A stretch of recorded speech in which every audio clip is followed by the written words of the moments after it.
And the PM's office also posted on X, throwing light on an article by the Economic Times. The article notes how it is a significant boost to India's industrial landscape.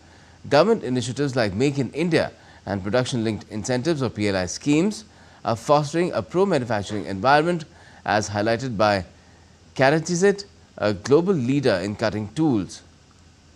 The Economic Times reported that India's manufacturing sector is poised for growth, driven by workforce upskilling, R&D investment and sustainable circular economy practices. This development positions India as a competitive player on the global stage, attracting international companies to set up facilities and collaborate.